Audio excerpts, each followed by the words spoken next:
இந்த டாஸ்மாக் மாதிரியே பல டிபார்ட்மெண்ட்லயும் மறுபடியும் சொல்றேன், கட்சி நிதின்ற பேர்ல அடிச்ச கொள்ளைய ஒண்ணு ஒன்னா கவர்மெண்டோட கஜானாக்குள்ளேயே கொண்டு சேர்த்துக்கிட்டே இருக்கிறாங்க. இப்பவும் சொல்றேன், மக்கள் பணத்திலிருந்து ஒரு பைசா கூட தொடமாட்டோம், தொடவும் விடமாட்டோம், தொட்டா விடமாட்டோம், இதுக்கு முன்னாடி தொட்டவங்களையும் விடமாட்டோம்.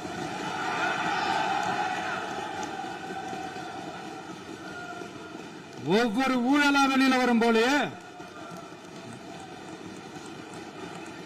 ஒவ்வொரு வேஷமா கலைஞ்சிரும் போலே, இங்க இருக்கிற நிறைய பேரு நடுங்கி போய் இதுல நம்ம மேல அவதூறு வேற.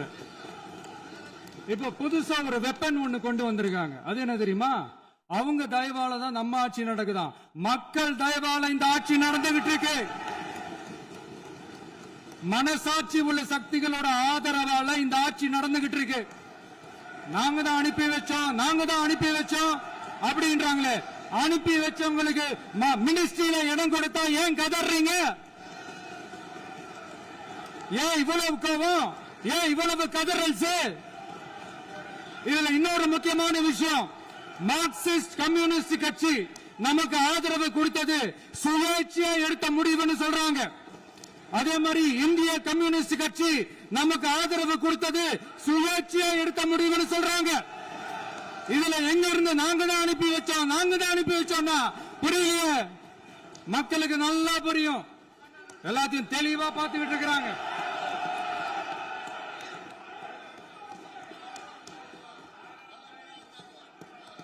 முதலமைச்சர் கண்டினியூ பண்ணலாம். மாண்பு முதலமைச்சர்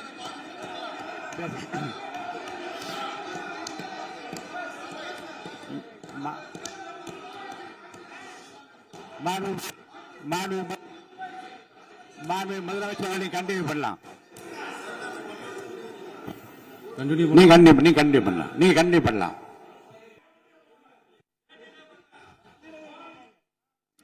இந்த சமூக நீதி அரசு, சமூக நீதி அரசுன்னு சொல்றவங்களை பார்த்து கேட்கிறேன், நம்ம பட்டியலின சகோதரர்களுக்கு எத்தனை அமைச்சர் பதவி கொடுத்தீங்கன்னு கொஞ்சம் சொல்ல முடியுமா?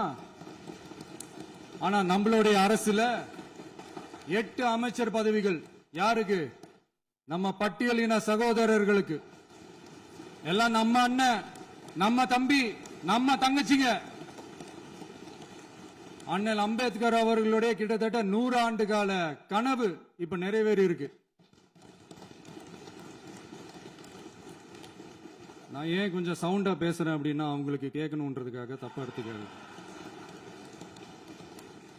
அதே மாதிரி பெண்களோட பாதுகாவலர் நாங்க தான் அப்படின்னு சொல்லிக்கிறவங்களை கேட்கிறேன், எத்தனை பெண்களுக்கு அமைச்சர் பதவியில இடம் கொடுத்தீங்க கொஞ்சம் சொல்ல முடியுமா? எங்க அரசுல 4 சகோதரிகளுக்கு அமைச்சர் பதவி கொடுத்திருக்கிறோம்.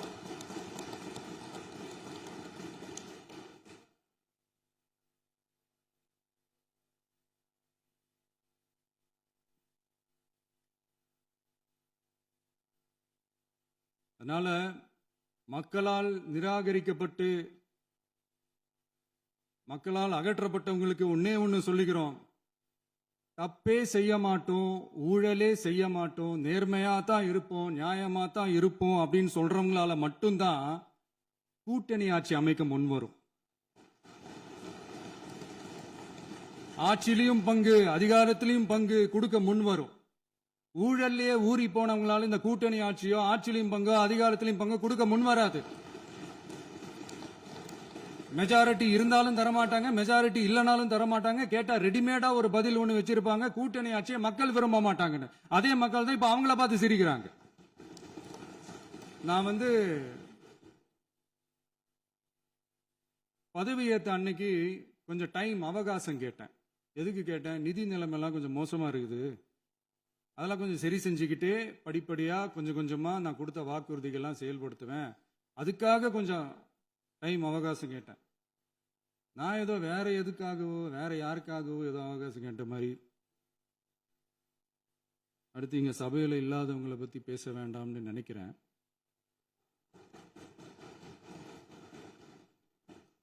இங்க நம்மளை பத்தி அவதூறு பரப்புறதோட மட்டும் இல்லாம இப்ப நம்ம மக்கள் மேலேயும் அவதூறு பரப்ப ஆரம்பிச்சிட்டாங்க. மக்கள் நமக்கு ஓட்டு போட்டது தப்பான், குடும்பம் குடும்பமா நமக்கு ஆதரிச்சது தப்பான். இது இப்ப இல்ல, நான் சொல்றது எம்ஜிஆர் அவர்கள் காலத்திலிருந்தே. அப்பவே அவர் ஜெயிச்சப்போ அதே மக்களை தப்பு தப்பா பேசுறது.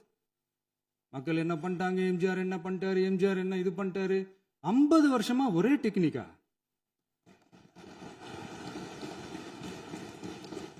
டெக்னாலஜி எல்லாம் மாறி வேற எங்கேயோ போயிட்டு இருக்கு பஸ். இதுல கொஞ்சம் டெக்னிக்காச்சும் கொஞ்சம் மாத்தினா கொஞ்சம் நல்லா இருக்கும்.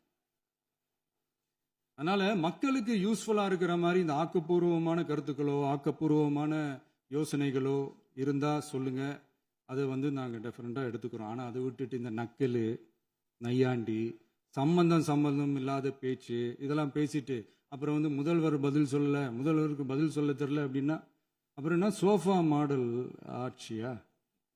அது என்னன்னு புரியறதுக்கு எனக்கு ரொம்ப நாள் ஆச்சு.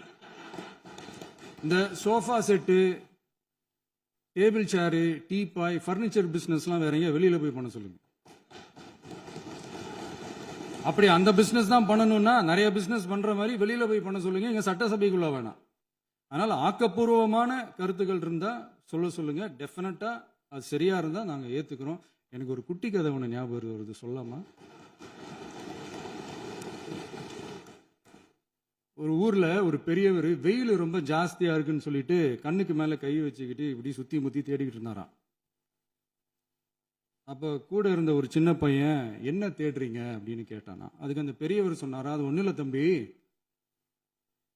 உங்க அப்பா இங்கதான் இருப்பாருன்னு சொன்னாங்க, அதான் தேடிக்கிட்டு இருக்கேன். எங்க உங்க அப்பாவையா காணோம்?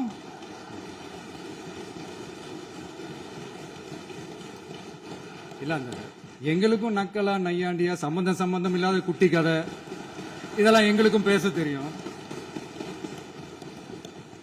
அந்த கதையில பெரியவர் அப்படி சொன்னாராம், தப்பா எடுத்துக்காதீங்க. அந்த கதையில பெரியவர் அப்படி கேட்டாராம். அதனால யாரும் இங்க டென்ஷன் ஆக வேணாம். அதனால இன்னொரு இந்த என்னுடைய உரையை முடிக்கிறதுக்கு முன்னாடி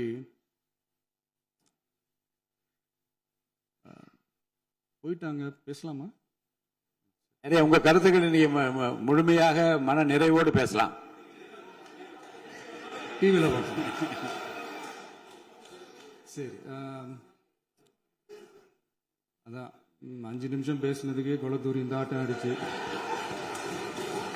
பேசுனா அப்புறம் என்ன பண்றது? கடைசியா நான் இந்த உரையை முடிக்கிறதுக்கு முன்னாடி ஒரு முக்கியமான ஒரு விஷயம் பத்தி சொல்லணும். ஆளுநர் உரை அன்னைக்கு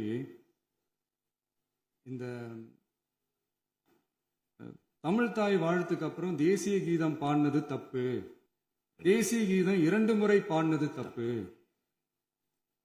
அப்படி ஒரு நிகழ்வு இதுக்கு முன்னாடி இந்த சட்டசபையில நடந்ததே கிடையாது, அந்த மரபையே மாத்திட்டீங்க, இப்படி ஒரு பெரிய ஒரு போர் மாதிரி எதிர்கட்சியை சார்ந்தவங்க எல்லாம் சொன்னாங்க இல்லையா? அந்த மாநில உரிமை போராளிகளை, அந்த மரபு காக்கிற உரிமை போராளிகளை ஒரே ஒரு கேள்விதான் கேட்கணும். 2021 ஆகஸ்ட் 2 ஞாபகம் இருக்கா? Centenary celebration of Tamil Nadu legislature. அந்த ஃபங்க்ஷன்ல நம்ம முன்னாள் முதலமைச்சர் கருணாநிதி அவர்களோட கலைஞர் அவர்களுடைய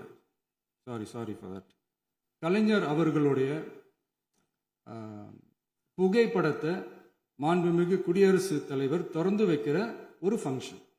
அந்த ஃபங்க்ஷன்ல national anthem followed by Tamil Thai Vazhthu அப்படின்னு அறிவிச்சது ஞாபகம் இருக்கா?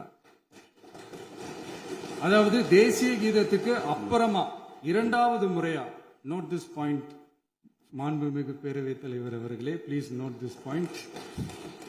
தேசிய கீதத்துக்கு அப்புறம் 2வது முறையாக தமிழ் தாய் வாழ்த்து பாடப்படும் அப்படின்னு சொன்னது ஞாபகம் இருக்கா? அதுவும் முத்தமிழ் அறிஞர் அப்படின்னு சொல்ற நம்ம கலைஞர் அவர்களுடைய அந்த புகைப்படம் வெளியிட்டு விழாவில் அவர் இருந்த இதே சபையில தமிழ 2வது இடத்துக்கு தள்ளினது யாருன்னு ஞாபகம் இருக்கா? அது மட்டும் இல்ல, அந்த தேசிய கீதத்தை நாட்டுப்பண் நேஷனல் ஆந்தம்னு சொல்லி அதே ஃபங்க்ஷன்ல கடைசியா ஃபங்க்ஷன் முடியும் போது செகண்ட் டைம் தேசிய கீதம் பாடினதும் ஞாபகம் இருக்கா? இதே அவையில் தான் அது அவை குறிப்பிலும் இருக்கிறது. இதே அவையில் தான் நடைபெற்றது. இந்த தக்க நேரத்தில் இந்த ஆதாரங்களை அளித்த மாண்பு முதல் அவர்களுக்கு நன்றியை தெரிவித்துக் கொள்கிறேன். டவுட் இருந்தா இந்த புக்கை பார்த்து தெரிஞ்சுக்கலாம். அதனால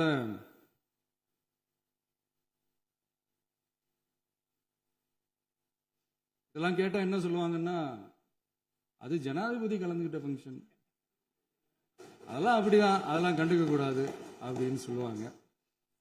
இதே மாதிரிதான் பேசுறது ஒண்ணு, செய்யறது ஒண்ணு, செய்யறது ஒண்ணு, பேசுறது ஒண்ணு. இதெல்லாம் மக்கள் பார்த்துக்கிட்டு இருக்காங்க. எலெக்ஷனுக்கு முன்னாடி தான் அப்படி செஞ்சுக்கிட்டு இருந்தாங்க. இப்போ எலெக்ஷனுக்கு அப்புறம் அதே தான் செய்யறாங்க. இந்த விஜயையும் சாமானியர்களின் உண்மையான சமூக நீதி அரசையும் அவமானப்படுத்துறதுக்கு தான் அவங்களோட அந்த பொலிட்டிக்கல் சீனியாரிட்டி அது பயன்படுத்துது போல. சரி, செய்யட்டும் செய்யட்டும், நல்லா செய்யட்டும். இப்போ ஆனாலும் நம்மளுடைய மாநில உரிமை, மொழி உரிமை, உத்தம உத்தரர் போல வேஷம் போடுற எதிர்கட்சிக்கு ஒன்றை மட்டும் ஆணித்தரமாக சொல்றோம். உங்களை மாதிரி தமிழ்னு சொல்லிக்கிட்டு, மொழி, பண்பாடு, கலாச்சாரம்னு சொல்லிக்கிட்டு ரெட்டை வேஷம் போடுறவங்க நாங்க கிடையாது. உலகெங்கும் வாழும் என் தமிழ் சொந்தங்களுக்கு நம்முடைய உத்தரவாதம் தமிழ் தான் எங்க உயிர் நாடி அப்படின்றத மறக்க மாட்டோம். இப்பவும் சொல்றோம், மாநில உரிமையில எப்பவும் உறுதியா இருப்போம். அதே சமயத்துல அரசியல் வேற, ஒன்றிய மாநில அரசுகளுக்கு இடையே இருக்கிற நிர்வாக அணுகுமுறை வேற. இதுல நாங்க ரொம்ப தெளிவா இருக்கிறோம். அதனால எங்களுக்கு பாடம் எடுக்கிறதா நினைச்சுக்கிட்டு உங்க வேஷத்தை நீங்களே கொஞ்சம் கொஞ்சமா கலைச்சிக்கிட்டே வர்றீங்க, மறந்துடாதீங்க. அப்புறம் நேத்து எதிர்கட்சி தலைவர், மாண்புமிகு எதிர்கட்சி தலைவர் பேசும்போது நிறைய பேசினாங்க. அதுல ஒண்ணு மட்டும் அரசு சொல்றதா நினைச்சுக்கிட்டு நம்மளை இன்டைரக்டா ஈவில் அப்படின்ற அந்த வார்த்தையை யூஸ் பண்ணாங்க. எனக்கு ஒன்னே ஒண்ணுதான் சொல்லணும்னு தோணுது. ஈவில்ஸ்னு டெவில்ஸ் பேசக்கூடாது.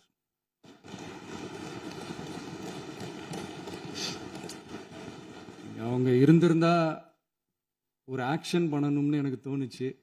எல்லாரும் போயிட்டாங்க. பர்மிஷன் பண்ணலாமா? இப்பவும் பண்ணலாம், ஒன்றும் தப்பு இல்லை.